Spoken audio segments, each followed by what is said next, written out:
तो लास्ट में सतगुरु शब्द महिमा पुस्तक जो गुरुदेव भगवान ने छपवाई है, लास्ट में गुरुदेव भगवान की महिमा करेंगे एक शब्द के साथ में। मन तू पावेगा अपना किया रे, भोगेगा अपना किया रे। मन तू पावेगा अपना किया रे, भोगेगा अपना किया रे। कि भाई अब तू जैसा कर्म करेगा, देखो ये तो जगत वालों के लिए कहा परमात्मा ने, जिन लोगों को तत्व ज्ञान नहीं है, जिनको सच्चा गुरु प्राप्त नहीं है, कि भाई जैसा कर्म करोगे वैसा ही फल भोगोगे। लेकिन गुरुदेव ने तो हमें तत्व ज्ञान दे दिया, अपनी शरण में ले लिया, धर्म कर्म की लाभ हानि की, अच्छे बुरे कर्मों की जानकारी दे दी, तत्व ज्ञान रूपी टॉर्च दे दी हमें। अगर कोई भ्रमित भी करना चाहे, गुरुजी के वचनों के विरुद्ध हमें अगर वो लगाना चाहे, तो गुरुदेव ने कहा कि पहले मेरे वचनों से तोल लेना, सत्संगों से विचार कर लेना, इस वहम में मत रहना कि ये तो गुरुजी का बेटा है, गुरुजी की बेटी है, मेरी गुरु बहन है, ये गुरु माता है, ये मेरा कोऑर्डिनेटर है, यहां कोई किसी का नहीं है। अपने शरीर की छाया भी काल है, काल। फिर कहां गुरुजी का परिवार आ गया? अगर गुरु को मानुष मानोगे तो गुरु का परिवार दिखाई देगा। जिस दिन गुरु को परमात्मा मान लिया, आप और हमारे जैसे 2 कोटि के जीव दिखाई देंगे, वो गुरुजी के बेटा बेटी। ये भगवान इस गंदे लोक में बच्चे पैदा करने नहीं आता, सतलोक से चलकर ये बच्चे पैदा करने नहीं आता। ये तो परमेश्वर एक लीला करके दिखा रहे हैं वर्तमान में, आप और हम तक ये ज्ञान पहुंचाने के लिए। तो अंधे होके चलेंगे तो फिर वही होगा। और सतगुरु के भगत होकर फिर यदि हम गलती कर रहे हैं, जगत वालों से कई गुना ज्यादा पाप के भागी बनते हैं, फिर हम कई गुना ज्यादा पाप के भागी। मन तू पावेगा अपना किया रे, भोगेगा अपना किया रे। मन तू पावेगा अपना किया रे, भोगेगा अपना किया रे। कि तेरा किया तू ही भोगेगा, तेरा भगत भाई भी तेरा सहयोगी नहीं बनेगा, नहीं बंटवाएगा। खुद के कर्म खुद ने भोगने पड़ेंगे। इसलिए गुरुजी कहते हैं सोच समझ के चलना चाहिए। आज जो तुम इन कुपात्रों को ज्योति पाठ और दान का पैसा दे रहे हो, इन कुपात्रों के पीछे, आश्रम वालों के पीछे अंधे होके चल रहे हो, गुरुजी के सत्संगों पर जरा भी तुम लोग विचार नहीं कर रहे, तो गुरुदेव भगवान कह रहे हैं अंत में तुम्हारा किया तुम भोगोगे, और मैनेजमेंट वाले अपना किया वो खुद भोगेंगे। एक दूसरे के वो कर्म नहीं बंटवा सकते। राजा राम की कार उलंगी, सीता लंक मंझारे। राजा राम की कार उलंगी, सीता लंक मंझारे।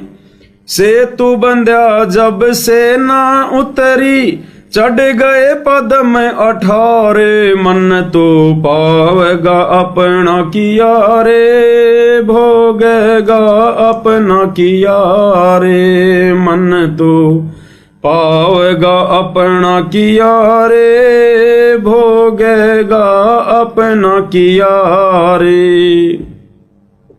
उदाहरण देकर समझा रहे हैं गुरुदेव भगवान। राजा राम की कार उलंगी, सीता लंक मजारे। सीता ने मर्यादा तोड़ी थी। जब काल रूपी रावण ने छलबल किया उसका अपहरण करने के लिए, रावण ने अपने मामा मारीच को सोने का हिरण मृग बना दिया और खुद एक साधु का वेश धारण करके छलबल से सीता का हरण करने के लिए आया। रामचंद्र जी तो उधर भग गए हिरण के पीछे, वो नहीं जा रहे थे, लेकिन सीता जिद की पक्की थी, नहीं मानी। कहते ना कि त्रिया हट और बाल हट, इनके आगे झुकना पड़ता है माता पिता को। तो श्री रामचंद्र जी को अपनी पत्नी के हट के आगे झुकना पड़ा, क्योंकि रामचंद्र जी को तत्व ज्ञान नहीं था। अगर वर्तमान का कोई भगत होता तो 2 मिनट में कह देता भगवान तने जो करना कर, तेरे लिए मैं मेरी मर्यादा तोड़ूंगा क्या? मैं मूर्ख हूं क्या? सोने का भी कोई हिरण होता है क्या? ये तो कोई माया है, माया। लेकिन उसको तत्व ज्ञान नहीं था भाई, और उसके सिर पे काल बैठा था। इसलिए सोने के हिरण के पीछे दौड़ लगा दी। अब हम जिसको सीता माता कह के जिसकी पूजा किया करते थे, वो अपने पति की भी बात नहीं माना करती थी, अपने पति की भी बात। वो पतिव्रता भी नहीं थी ढंग से। पतिव्रता केवल वो ही नहीं होती जो अपने पति के अलावा किसी और से शारीरिक संबंध ना बनाए। वो स्त्री भी पतिव्रता नहीं होती जो छोटी छोटी बातों पे घर में झगड़ा रखे, लड़ाई रखे, सास ससुर के साथ में, अपने पति के साथ में, अपनी पत्नी अपने पति की बातों को ना माने। उन बातों को जो जायज हो, नाजायज बातें तो ठुकरा देनी चाहिए, चाहे कोई भी हो। तो जिसको हम माता सीता कह के आरती उतारा करते थे, उनके मंदिरों में जाके भगवान माना करते थे, अपने पति की भी बात नहीं माना करती थी। और श्री रामचंद्र जी फिर लक्ष्मण जी को छोड़ के चले गए कि भैया तू ध्यान रखना यहां पर, मुझे तो कोई छलबल रखता है, कोई माया लगती है। क्योंकि ये अवतार पुरुष हैं, इनको भी आभास होता है, पूर्ण ज्ञान नहीं होता कि मैं अवतार हूं, मैं विष्णु हूं, ये है वो नहीं। जैसे द्रौपदी, वो दुर्गा का क्या थी, अंश, लेकिन वो दुर्गा वाला ज्ञान नहीं था उस द्रौपदी को। तो थोड़ा बहुत इनको महसूस जरूर होता है, क्योंकि ऊपर के लोगों से, आम व्यक्तियों से ज्यादा शक्ति संपन्न होके आते हैं। तो श्री रामचंद्र जी ने कहा कि मुझे कोई छलबल लगता है, कोई माया लगती है राक्षसों की, और तू यहां रहना सीता के पास में, ध्यान रखना, ये नहीं मानने वाली है, नहीं तो फिर शाम को फिर खाना नहीं मिलेगा अपने को आज। तो रामचंद्र जी तो चले गए, पीछे से लक्ष्मण जी। अब उधर से वो माया थी, काल का जाल था। श्री रामचंद्र जी की आवाज में उधर से आवाज निकाली, आकाशवाणी हुई, हाय भाई मर गया, हाय भाई मर गया। अब देखो भाई और बहनों, ये एआई तो आजकल आई है जो किसी की भी आवाज की टू कॉपी कर देती है। अब बताओ, त्रेता युग में भी एआई थी? आकाशवाणी श्री रामचंद्र जी की आवाज में हुई, बिना मोबाइलों के, बिना एआई के। ये आध्यात्मिक विज्ञान के आगे, ये वर्तमान की भौतिक विज्ञान, ये वैज्ञानिक परमात्मा से थोड़ी बहुत लेके ये प्रेरणा, और ये टीवी, रेडियो, इंटरनेट मोबाइल बना लिया, अपने आप को भगवान समझ बैठे। त्रेता में कहां थी तुम्हारी एआई, कहां थी तुम्हारी विज्ञान? आध्यात्मिक विज्ञान के आगे 0/0 है ये वर्तमान की विज्ञान, 0। आकाशवाणी हुई श्री रामचंद्र जी की आवाज में, और सीता घबरा गई कि तेरे भाई पे संकट आ गया, तू जा तेरे भाई को बचाने। अब ये दुनिया वालों ने शिक्षा लेनी चाहिए। अरे दुनिया जिस श्री रामचंद्र जी को सर्वशक्तिमान मान के, तीनों लोगों का स्वामी मान के, भगवान मान के पूज रही है, वो सीता को भी उस राम पे विश्वास नहीं था कि वो 1-2 राक्षसों का भी सामना कर लेगा। जब सुनी आवाज, हाय भाई मर गया, हाय भाई मर गया, तो सीता घबरा गई और कह रही है, जा तेरा भाई संकट में है, श्री राम संकट में है। अरे राम ही संकट में आ गया तो फिर काहे का राम है फिर वो? फिर भक्तों का क्या संकट निवारण करेगा जब खुद ही संकट में आ गया? तो ये अध्यात्म से भाई और बहनों समझ में आएंगी सारी बातें। दुनिया विचार नहीं कर सकती बिना सतगुरु के, बिना उनके तत्व ज्ञान के। दुनिया चले ना श्री राम के बिना, और राम जी चले ना हनुमान के बिना। राम जी तो वहां कर रहे, हाय भाई मर गया, हाय भाई मर गया, और सीता को विश्वास नहीं हो रहा। उसने सोच लिया मर सकता है, कोई बड़ी बात नहीं है। और लक्ष्मण को बोले तू जा। लक्ष्मण बोला, नहीं भाभी, मुझे कोई काल का षड्यंत्र लगता है, ये कोई माया है, मेरे भाई पे संकट नहीं आ सकता। तो गुरुदेव ने बताया, अंत में सीता ने ऐसी कटी जली बातें कह दी कि तू तो ये चाहता कि तेरा भाई मर जाए और तू मुझे अपनी पत्नी बना ले, तेरी नीयत में खोट है।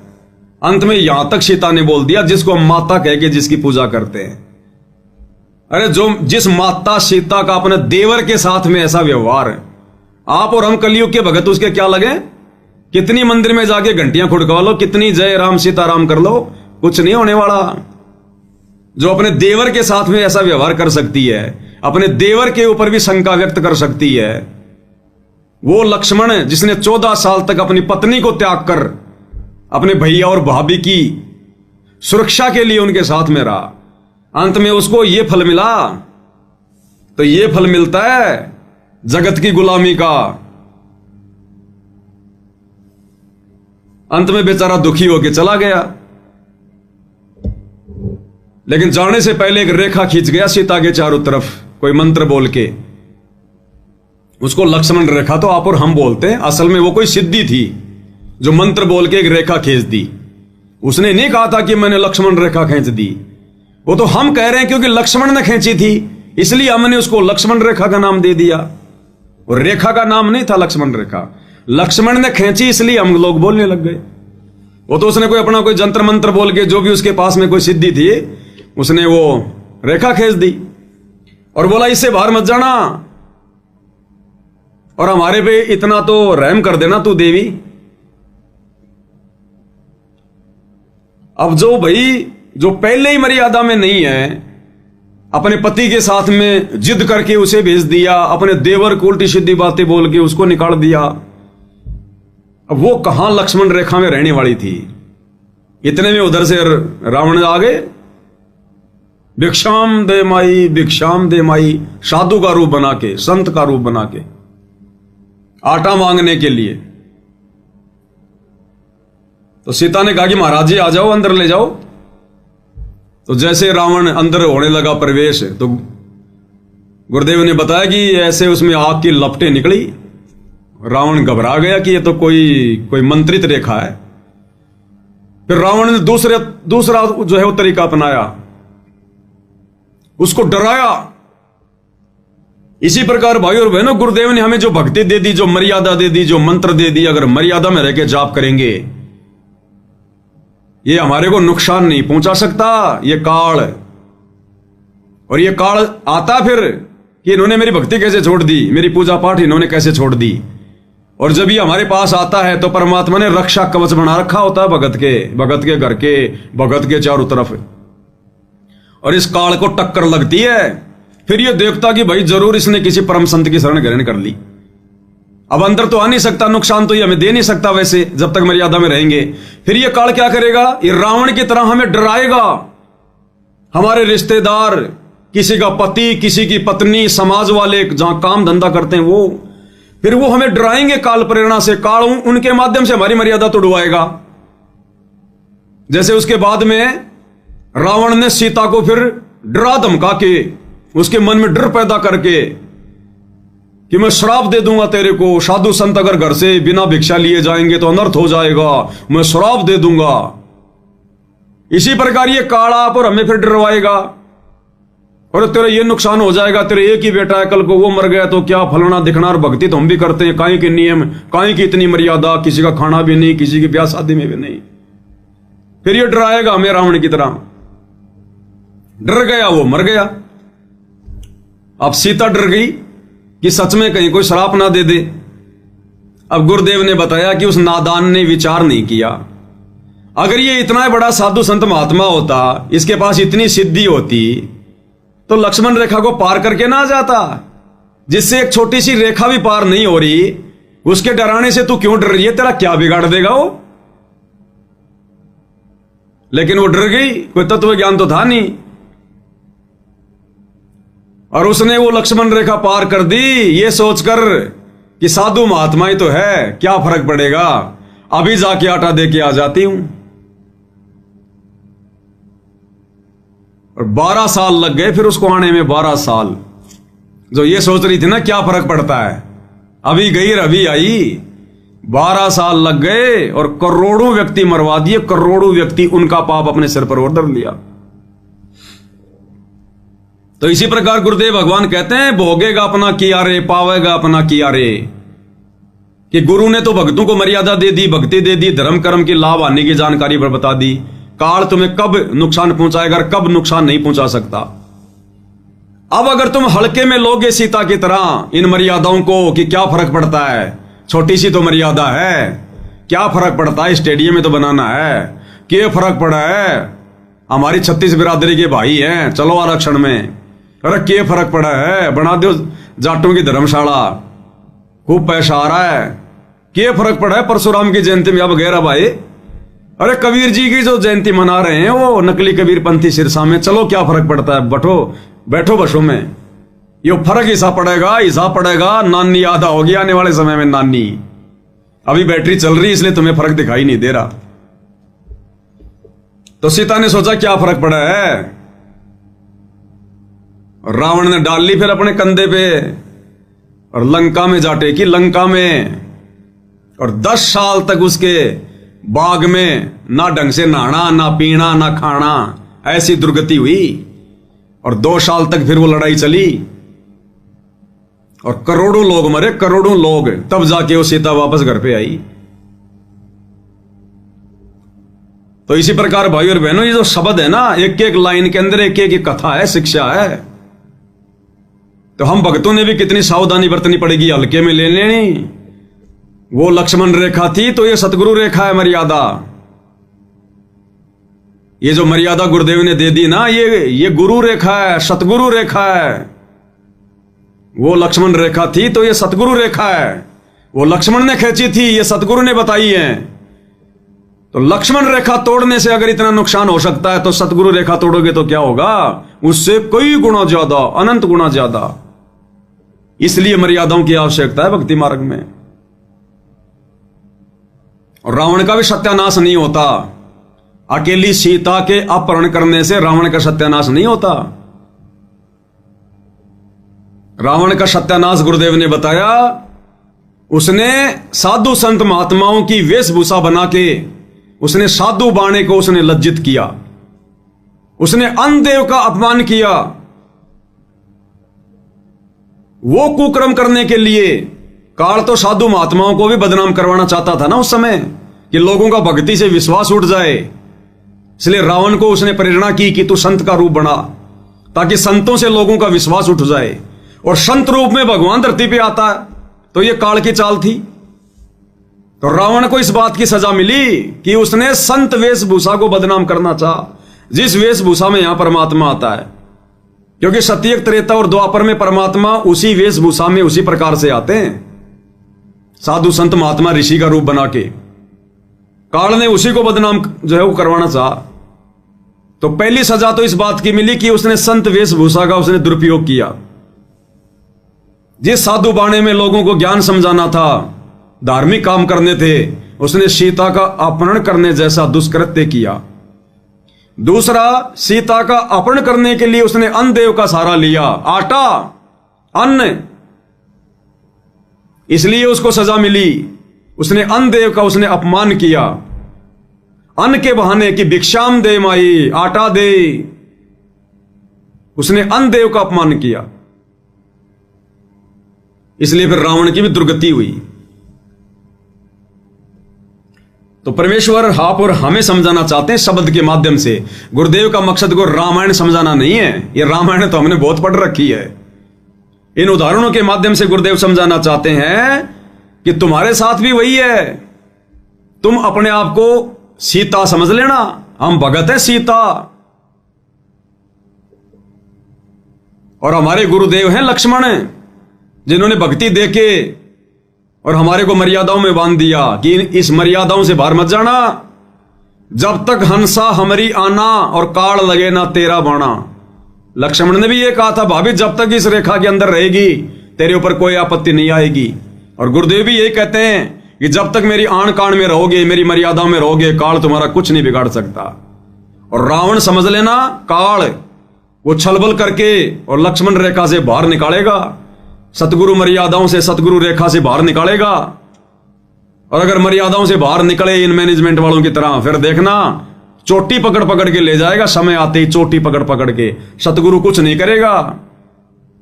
जैसे लक्ष्मण की लक्ष्मण रेखा तोड़ी तो लक्ष्मण भी बचाव नहीं कर पाया और राम भी बचाव नहीं कर पाया।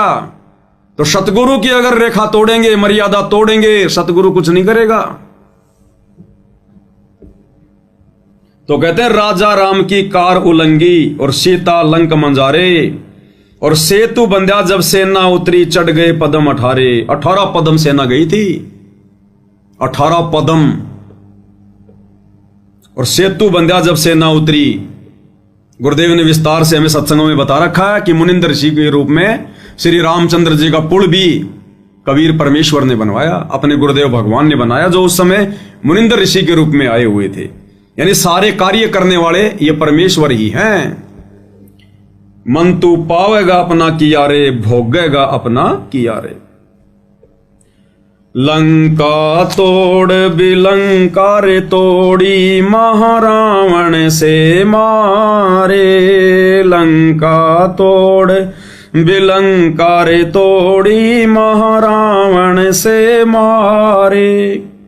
10 मस्तक रावण के काटे, विभीषण को राज दिया रे। मन तो पावेगा अपना किया रे, भोगेगा अपना किया रे। मन तो पावेगा अपना किया रे, भोगेगा अपना किया रे।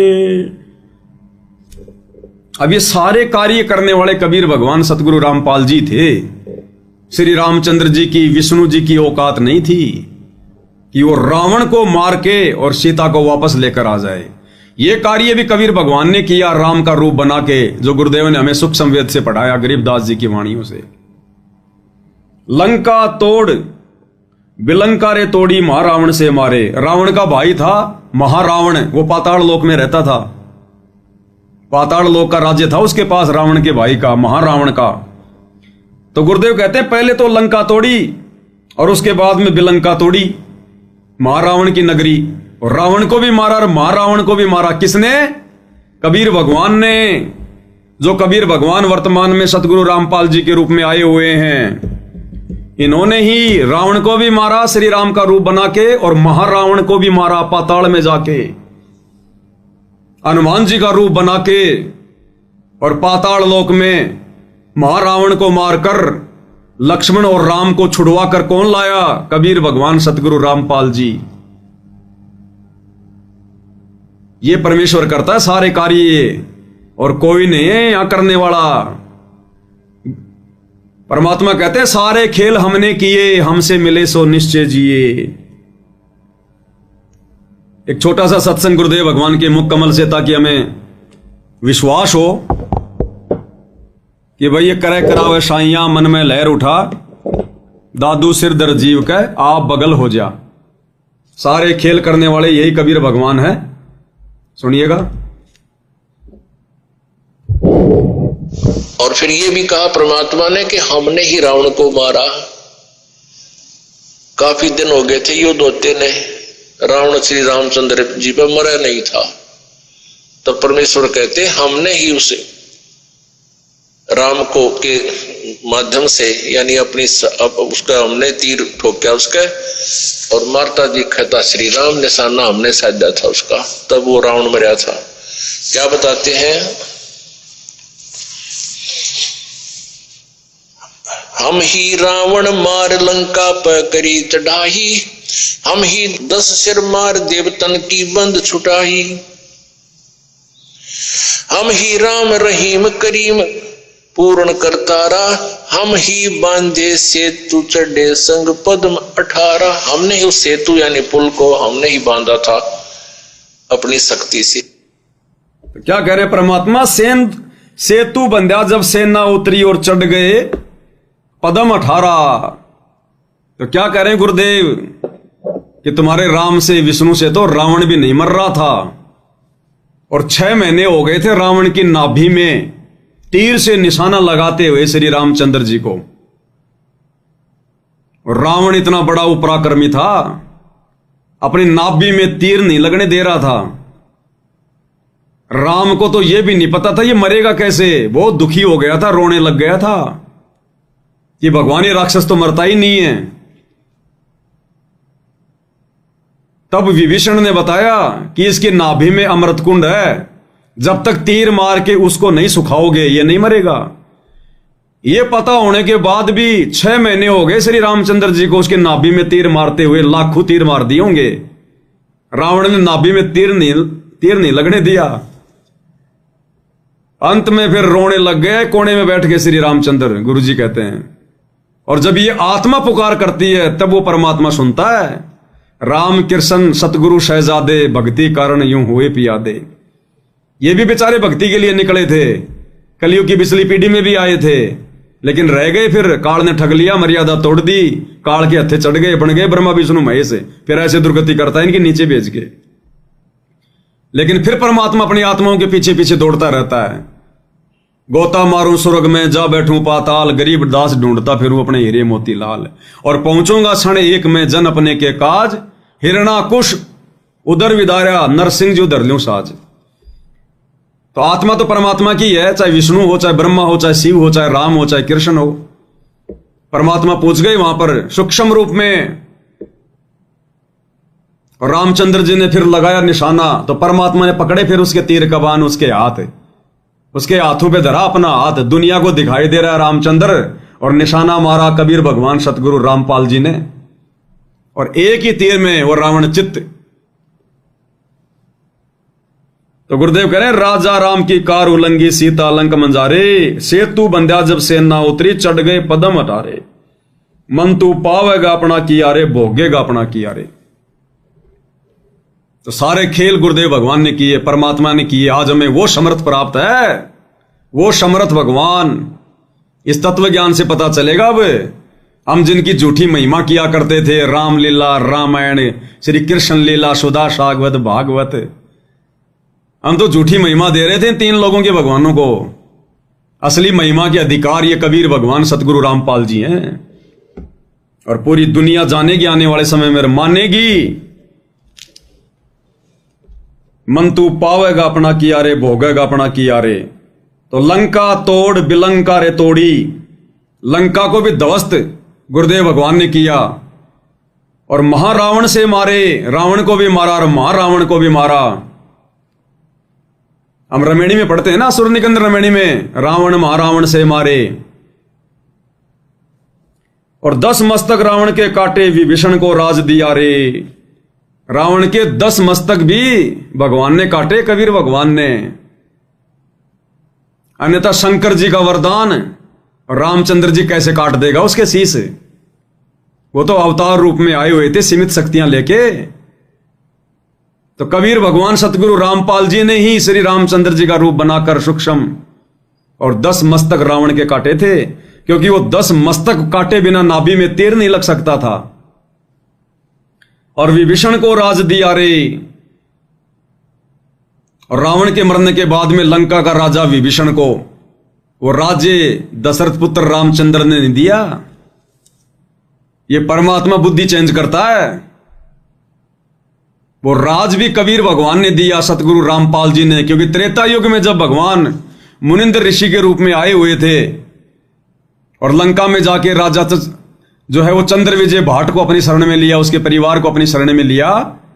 और चंद्र विजय भाट की जो पत्नी थी वो मंदोदरी की नौकरानी थी, उसका मनोरंजन किया करती थी।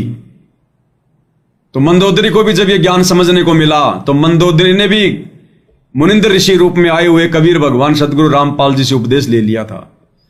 और मंदोदरी के कहने से फिर विभीषण ने भी ले लिया था।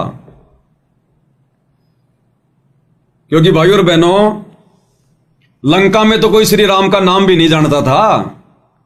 और हम लोग सुना करते थे कि जब सीता जी की खोज करने के लिए हनुमान लंका में गया तो वो देख रहा था जा जाके एक जगह, जब वो ऊपर से जा रहा था तो देखा कि नीचे कोई राम राम राम राम कर रहा है, कोई राम राम कर रहा है। उसने हनुमान बड़ा चिंतित हुआ कि लंका में तो कोई राम का नाम भी नहीं जानता, राम है कौन, कहां का है, और राम का नाम कौन ले रहा है यहां। वो गया वहां पर, छुप के सुना, देखा, फिर बातचीत हुई। तो लोग फिर शंका करते हैं कि जब राम का कोई नाम ही नहीं जानता था, कभी राम कभी लंका में गया ही नहीं था उससे पहले, तो रावण का भाई कैसे राम राम राम राम जाप कर रहा था। तो अब गुरुदेव ने अपने तत्व ज्ञान में बताया कि तेरी सीता के हरण से पहले मुनिंद्र ऋषि के रूप में जाके विभीषण को और मंदोदरी को इस कबीर भगवान सतगुरु रामपाल जी ने जाकर जो है नाम उपदेश दे दिया था। और उस समय परमात्मा ने यही मंत्र देने थे उनको भक्ति पे लगाए रखने के लिए, क्योंकि वो विष्णु को ही भगवान मानता था। इसलिए राम नाम का जाप दे दिया होगा परमात्मा ने, वो राम राम राम राम कर रहा अपना। ये 5 मंत्र, ये शतनाम और ये सारनाम तो वर्तमान कलयुग की पिछली पीढ़ी में देना होता है भगवान ने। इससे पहले तो छींट भी नहीं देता भगवान। उससे पहले तो वही मंत्र देता जिनको वो भगवान मान के पूजते हैं, ताकि इनकी आस्था बनी रहे। तो ये आदि राम पूछ गया था उससे पहले, राम राम शब्द जगत बखाने, आदि राम कोई बिरला जाने। ये आदि राम कबीर भगवान सतगुरु रामपाल जी ये भिन्न भिन्न वेश धारण करके और ये परमात्मा अपनी आत्माओं को शत भक्ति से जोड़ते हैं। तो वो राज्य भी उसके बाद में, रावण के मरने के बाद वो राज्य भी उस भक्ति के कारण, विभीषण के दास भाव के कारण इस कबीर भगवान सतगुरु रामपाल जी ने बख्शा, राम के अंदर वो प्रेरणा करके। अन्यथा रामचंद्र और लंका का राज्य दे दे। सोचो भाई और बहनों, जो रामचंद्र सीता जी को वापस लाकर अश्वमेध यज्ञ कर रहा है, और अश्वमेध यज्ञ क्यों की जाती थी? सभी लोगों को अपने अंडर में करने के लिए। अगर कोई रामचंद्र की अधीनता स्वीकार नहीं करता है तो ये घोड़ा पकड़ ले, युद्ध करना पड़ेगा, इसीलिए तो छोड़ा था। तो राजाओं के अंदर तो ये इच्छा होती है एक दूसरे के ऊपर आक्रमण करके उनका राज्य छीनना, अपना वो प्रभुत्व कायम करना। और उधर तो रावण मर गया, लंका उसके कब्जे में आ गई, पूरा देश उसके कब्जे में आ गया। वो छोड़ने वाला था? कभी नहीं छोड़ने वाला था। अपने भाई को बैठा देता, किसी और को बैठा देता वहां पर। लेकिन परमात्मा ने प्रेरणा की उसके अंदर कि विभीषण ने तेरा साथ दिया है, अपने भाई का साथ छोड़कर, जो कि अधर्मी था, और इसने धर्म का साथ दिया है, इसलिए यहां का राज्य इसी को देना चाहिए। इसलिए परमात्मा ने राम के अंदर सत्प्रेरणा करके विभीषण को राज्य दिलाया। तो प्रेरणा किसकी? कबीर भगवान सतगुरु रामपाल जी की। करे करावे साइया मन में लहर उठा, दादू सिर दर जीव के आप बगल हो जा। और लोग कहते हैं ना कि रामचंद्र जी बड़े दयालु थे। काहे के दयालु थे भाई? इतिहास पढ़ोगे तब पता चलेगा। गुरुदेव भगवान ने क्या बताया, आप जी गूगल पे जाके सर्च कर लेना। अश्वमेध यज्ञ जब किया जाता था, जिसमें वो अश्व छोड़ा जाता था, अश्व यानी घोड़ा, वो घोड़ा छोड़ा जाता था उसके गले में बांध के पट्टी। और जब वो अश्वमेध यज्ञ वाला घोड़ा जब पूरी पृथ्वी पे घूम के वापस आता था, और जिस दिन वो अश्वमेध यज्ञ होता था, उस दिन उस घोड़े की बलि दी जाती थी। उस घोड़े को काटा जाता था और उसके मांस को प्रसाद के रूप में बांटा जाता था। ये जानकारी तो आप जी गूगल पे जाके भी देख लेना कि अश्वमेध यज्ञ के बाद में उस घोड़े का क्या किया जाता था। तो रामचंद्र जी ने अश्वमेध यज्ञ किया था, भैंस यज्ञ नहीं किया था। तो काहे के दयालु थे, काहे की दया थी? वो तो जीव हत्या करते थे, जो हत्या करता वो खाता भी होगा। अरे जो लोगों को मांस बांट रहा है घोड़े का, वो प्रसाद बना बना के, तो खुद क्यों नहीं खाता होगा? अब ये हाल था इनका, जिनको हम भगवान मान के पूज रहे थे, परमात्मा मान के पूज रहे थे। दया धर्म की कोई चीज नहीं। तो अब पता चलता है इस परमात्मा के तत्व ज्ञान से, भगवान की शरण में आने से। तो परमात्मा कहते हैं, लंका तोड़ बिलंका रे तोड़ी, महारावण से मारे, 10 मस्तक रावण के काटे, विभीषण को राज दिया रे। गुरुदेव कहते हैं ना, जय तन चाहिए राजपाट तो धर ले ध्यान हमारा। इस परमात्मा की भक्ति से ही मिलेगा राजपाट भी। बाकी राजनेताओं की रैलियों में धक्के खाने से, उनके चरण चाटने से सरपंची का पद भी नहीं मिलेगा, सरपंची का भी। ये गुरुजी के दोनों लड़के कहां फूल रहे हैं, चुनाव लड़ने की सोच रहे हैं, और बन भी गए तो निरे अपने कर्म फोड़ोगे, निरे अपने कर्म।